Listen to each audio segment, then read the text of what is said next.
The emergency session of the Galactic Council was supposed to be a simple demonstration.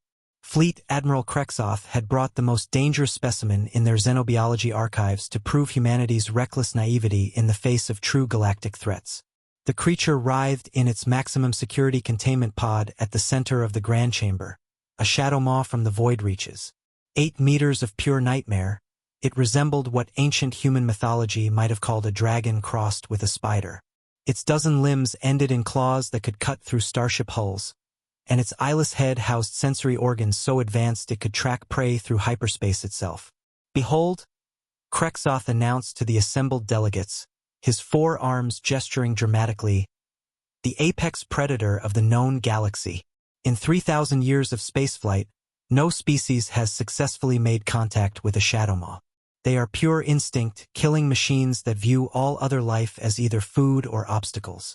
Representative Chun sat quietly in the human delegations section, her dark eyes fixed on the writhing creature.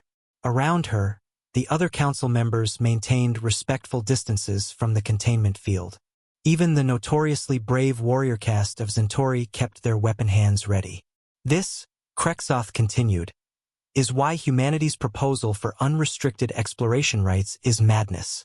Your species lacks the basic survival instincts necessary to." The containment field flickered, then died. Chaos erupted in the chamber as 300 alien delegates scrambled for the exits. Emergency barriers slammed down, trapping half the assembly inside with the now-free apex predator.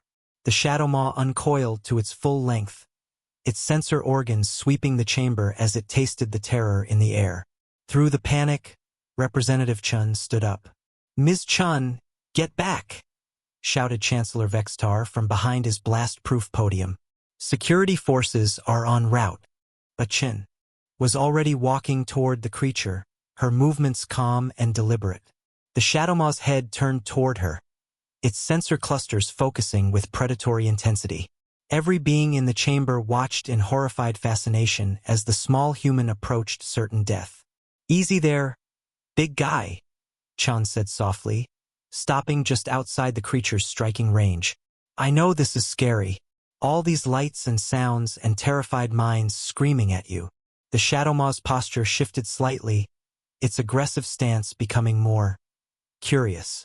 Chun slowly extended her hand, palm up. "You're not just a killing machine, are you? You're telepathically sensitive. All this fear and panic, it's hurting you." She took another step closer.